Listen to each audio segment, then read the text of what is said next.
আমরা একটু জানতে চাচ্ছিলাম এই তো মানে ভারত পাকিস্তানের যে পরিস্থিতি, যে পাল্টাপাল্টি সিদ্ধান্ত নেওয়া হয়েছে, আকাশসীমা বন্ধ করে দেওয়া হয়েছে, পানি বন্ধ করে দেওয়া হয়েছে, আমাদের কোনো এফেক্ট পড়বে কিনা, আমরা কি সেরকম কোনো নিরূপণ করেছি কিনা? আমরা যদি তুলা আমদানির ক্ষেত্রে দেখি যে আমরা তুলা আমদানির বিকল্প পাকিস্তানকে ভাবছিলাম, ভারত ইতিমধ্যে ট্রান্সশিপমেন্ট বাতিল করেছে, আমাদের এফেক্ট পড়বে কিনা সেটা আমরা নিরূপণ করেছি কিনা, সেটা প্রতি মানে মোকাবেলা।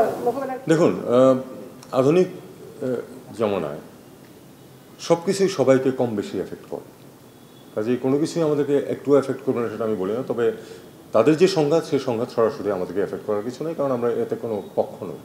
আমরা যেটা বলেছি যে আমরা চাই যে তারা দুই পক্ষ আলাপ আলোচনার মাধ্যমে সমাধান করে ফেলুক, কোনো সংঘাত না থাকুক।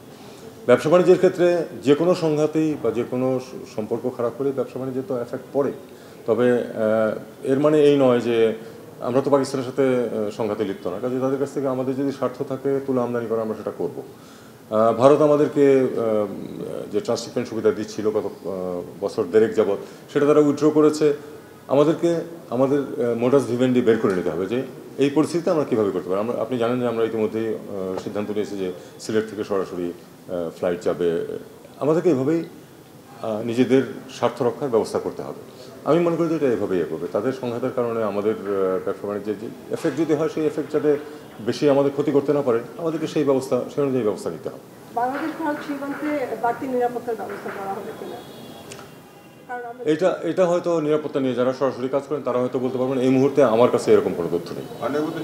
ওয়াশিংটনে যে মিটিংটা হলো শুল্ক নিয়ে, এই ব্যাপারে যদি আমাদের কিছু ব্রিফ করেন বাংলাদেশ।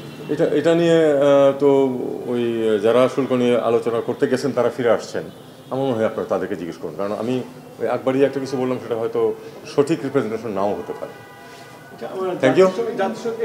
জাতিসংঘের একটা আমরা বিভিন্ন জায়গায় শুনতেছি একটা সেফ প্যাসেজ চায় রাখাইন স্টেটের সাথে বাংলাদেশের, এই বিষয়ে কি আসলে কোনো আপডেট বা এই ধরনের কোনো ইয়ে আছে? আমি এটুকু আপনাদেরকে বলতে পারি, নীতিগতভাবে আমরা তো সম্মত, কারণ এটা হিউম্যানিটেরিয়ান একটা প্যাসেজ হবে, কিন্তু এটার আমাদের কিছু শর্তাবলী আছে, সেগুলি আমি ডিটেলস এখন যাচ্ছি না। সেই শর্তাবলী যদি পালিত হয় আমরা এটা অবশ্যই কোঅপারেট করবো, ইউএনের তত্ত্বাবধানে অবশ্যই। Thank you.